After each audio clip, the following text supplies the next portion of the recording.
5 राज्यों में एनआईए की ताबड़तोड़ छापेमारी इस वक्त चल रही है। जम्मू कश्मीर, महाराष्ट्र और दिल्ली में ये छापेमारी जारी। यूपी और असम में भी एनआईए की रेड इस वक्त चल रही है। 5 राज्यों में 22 ठिकानों पर एनआईए की तरफ से तलाशी अभियान जारी है। साथ ही साथ उत्तरी कश्मीर के बारामूला में भी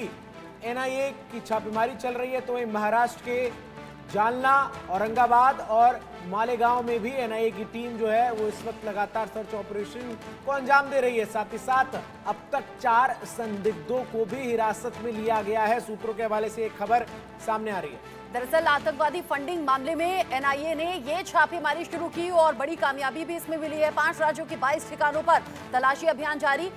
इंडिया न्यूज संवाददाता आशिक मीर मेरे साथ में जुड़ गए हैं ज्यादा अपडेट के साथ में। आशिक मीर, जम्मू कश्मीर के कौन कौन से हिस्से हैं जहां पर एनआईए की टीम पहुंची है और आतंकी फंडिंग को लेकर जानकारी क्या?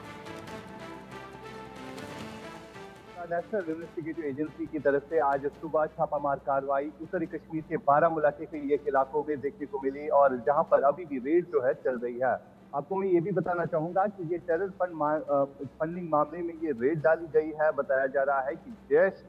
का मॉड्यूल जो है उनके हवाले से सूचना मिली थी कि जैश का मॉड्यूल जो है फिर से रिवाइव करने की कोशिश की गई थी, जिसको लेकर एनआईए ने आज फिर से छापामार कार्रवाई जो है उत्तरी कश्मीर के बारामूला के टाउन के इलाकों में लगाई है। फिलहाल आपको बता दें कि रेड इस वक्त भी चल रही है और कई सारे दस्तावेजात जो है एनआईए के हाथ लग गए हैं, जिसमें से कुछ लोगों को हिरासत में भी लिया गया है और जिनसे पूछताछ जो है इस वक्त चल रही है। फिलहाल आपको बता दें कि इस वक्त रेड चल रही है और आखिरी इत्तला मिलने तक हम जब स्पॉट पे थे तो वहां पर एनआईए के साथ सीआरपीएफ और जम्मू कश्मीर पुलिस का अमला भी था, जो कि इस रेड में भागीदारी कर रहे थे, जो कि इस रेड में शामिल रहे। फिलहाल आपको बता दें कि जम्मू कश्मीर में जिस हिसाब से एंटी टेरर ऑपरेशन चलाए जा रहे हैं और आज भी कुपवारा के नक्सल सेक्टर में जो है 2 आतंकियों को ढेर किया गया है। कहीं ना कहीं अब आतंक पर जो है फिर से प्रहार करने की कोशिश लगातार की जा रही है, क्योंकि जम्मू कश्मीर के खासतौर पर कश्मीर के इलाके की अगर हम बात करें तो यहाँ पर आतंक पर कहीं ना कहीं काबू जो है पा लिया गया था, लेकिन फिर से रिवाइव करने की कोशिश जो है कई सारे टेरर एक्टिविटीज, कई सारे ओजीडब्ल्यू वर्कर्स को फिर से जो है एक्टिव करने की कोशिश की जा रही है, जिसको लेकर एनआईए रेड जो है फिलहाल जम्मू कश्मीर के कई एक इलाकों में चल रही है। जी, कितने लोगों की अब तक गिरफ्तारी हुई है आशिक? क्या कुछ अपडेट है? हिरासत में भी लोगों को लिया गया है जम्मू कश्मीर से? देखिए चंदन, मैं आपको बताना चाहूंगा कि सुबह 7 बजे ये रेड जो है शुरू हुई, लेकिन अब तक जो है फिलहाल 2 लोगों की गिरफ्तारी अमल में लाई गई है, जिनसे पूछताछ बारामूला के पुलिस स्टेशन में इस वक्त की जा रही है। साथ साथ आपको बता दें कि अभी भी रेड जो है चल रही है, जिसमें से कई सारे ऐसे अहम दस्तावेजात जो है, कई सारे कागजात जो है मिले हैं, जिससे ये पता चला है कि जैश का मॉड्यूल जो है फिर से रिवाइव करने की साजिश जो है की गई है। क्योंकि लगातार अगर हम कश्मीर घाटी की बात करें तो कश्मीर घाटी में माहौल जो है साजगार है, यहाँ पर लोकल रिक्रूटमेंट जो है ना के बराबर है, लेकिन फिर एक बार जो है रिक्रूटमेंट बढ़ाने की कोशिश जो है इन आतंकियों की तरफ से की जा रही है, जिसको लेकर एनआईए को एक पुख्ता सबूत मिले हैं कि किस तरह से ये आतंकवाद को फिर से बढ़ाने की कोशिश की जा रही है, जिसमें से कई सारे लोगों को फिलहाल गिरफ्तार किया गया है। 2 से फिलहाल पूछताछ की जा रही है, लेकिन शाम तक मजीद गिरफ्तारियां होने का जो है अंदेशा है। आशिक मीर, आप कह रहे हैं 2 लोगों को हिरासत में लिया गया, ये संख्या और ज्यादा बढ़ सकती है। सुबह से ये छापेमारी जारी है क्योंकि आतंकी फंडिंग इस छापेमारी की मुख्य वजह है। क्या ये आतंकी फंडिंग बाकी देशों से जुड़ती हुई नजर आ रही है? कुछ ऐसी विदेशी ताकतें भी इसके पीछे हैं जिनकी तरफ अंदेशा?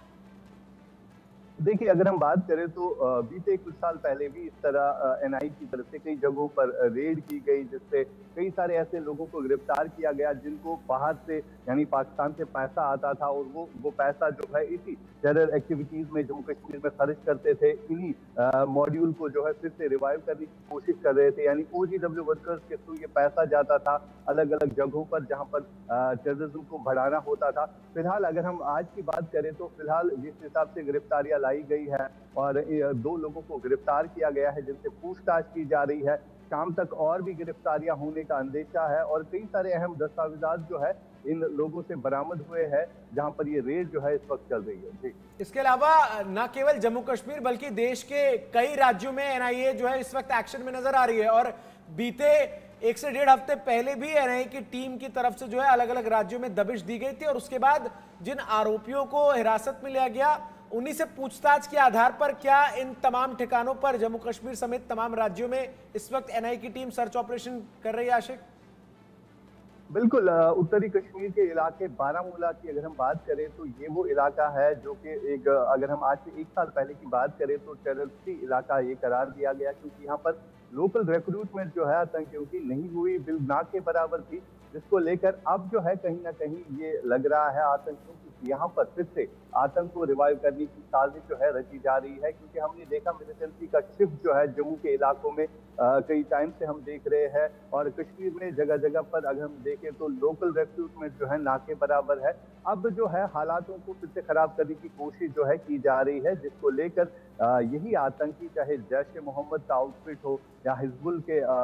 टेररिस्ट ग्रुप हो, तो ये आतंकी जो है फिर से एक बार कश्मीर में टेररिज्म को बढ़ाने की कोशिश कर रहे हैं, जिसको लेकर एनआईए को एक पुख्ता सबूत मिले हैं कि यहाँ पर एक मॉड्यूल जो है फिलहाल चल रहा है जो कि रिक्रूटमेंट कर रहा है, लोकल लड़कों को वर्गलाने की कोशिश कर रहा है, यानी युवाओं के बीच में फिर से वो जहर डालने की कोशिश कर रहा है, जिसको लेकर आज जो है छापामार कार्रवाई उत्तरी कश्मीर के इलाकों में देखने को मिल रही है। आशिक मीर, चूंकि चुनावी दौर में ये छापेमारी की कार्रवाई जारी है और 2 लोगों को अब तक हिरासत में लिया गया, 5 राज्यों में ये एक्शन चल रहा है, 22 से ज्यादा ठिकानों पर एनआईए की टीम पहुंची है। चूंकि ये चुनावी दौर भी है जम्मू कश्मीर के लिहाज से, ऐसे में वो आतंक जिसके जड़ से खात्मे के लिए सुरक्षा बल, खुफिया एजेंसियां लगातार काम कर रहे हैं, लगातार बड़े ऑपरेशंस चल रहे हैं, इसी दौरान आतंकी फंडिंग की कोशिश, क्या इसे चुनाव से जोड़कर देखें? क्या ये चुनाव प्रभावित करने के इरादे से भी हो सकता है? देखिए, जिस हिसाब से जम्मू कश्मीर में इलेक्शंस के दौरान पुख्ता सिक्योरिटी अरेंजमेंट्स रखे गए थे, खास तौर पर उन इलाकों में सिक्योरिटी बढ़ा दी गई जहां पर ज्यादातर आतंक का असर रहता था, साउथ कश्मीर हो, नॉर्थ कश्मीर हो, ये वो इलाके हैं जो ज्यादातर आतंक से प्रभावित होते थे। लेकिन इन इलाकों में शांति किस तरह से बनी हुई जब यहाँ पर इलेक्शंस कराए गए, क्योंकि सिक्योरिटी के पुख्ता अरेंजमेंट्स यहाँ पर रखे गए थे। साथ साथ मैं आपको ये भी बताना चाहूंगा कि जम्मू के कुछ इलाकों में हमने एनकाउंटर्स देखे, हमले देखे, जो कि ये दर्शाता है कि कश्मीर घाटी से आतंक का खात्मा मुकम्मल तौर पर तो होने वाला था और हो भी चुका है, क्योंकि काफी ज्यादा कम टेरर इंसिडेंट्स हमने कश्मीर घाटी में देखे इन दिनों, और साथ साथ जम्मू के इलाकों में किस तरह से आतंक को रिवाइव किया गया। तो ये कहीं ना कहीं पाकिस्तान में बैठे जितने भी आतंकी कैंप चल रहे हैं वहां पर ये चीज जो है साफ तौर पर दिख रही है कि कश्मीर में जिस हिसाब से माहौल साजगार बन रहा है, तो इसको किस तरह से फिर से बिगाड़ने की कोशिश की गई। आपको मैं आज की अगर हम बात की करें तो आज भी उत्तरी कश्मीर के कुपवारा में एक घुसपैठ की कोशिश को नाकाम बना दिया गया, जहां पर 2 आतंकियों को जो है मौके पर ही ढेर किया गया, और वहां पर भी अभी भी सर्च ऑपरेशन जो है चलाए जा रहे हैं। यानी कहीं ना कहीं आतंकियों की जो रिक्रूटमेंट है फिर से रिवाइव करने की कोशिश की गई है, जिसको लेकर आज जगह जगह पर छापामार कार्रवाइयां जो है चल रही है। खासतौर पर उत्तरी कश्मीर के ये वो इलाके हैं जहां पर आतंक मुकम्मल तौर पर खत्म हो चुका था। यहाँ पर लोकल रिक्रूटमेंट जो है बिल्कुल भी नहीं थी, अगर से कोई आतंकी आता भी था तो उसका ताल्लुक पाकिस्तान से था, लेकिन लोकल रिक्रूटमेंट ना के बराबर थी, जो कहीं ना कहीं अब इन आतंकियों के लिए एक बड़ा कंसर्न भी बनता जा रहा था। और यही वजह है कि फिर से जैश मोहम्मद हो या हिजबुल हो या जितने भी टीआरएफ हो, बिल्कुल, बहुत शुक्रिया आशिक आपका हमारे साथ जुड़कर तमाम अपडेट्स दर्शकों तक पहुंचाने के लिए।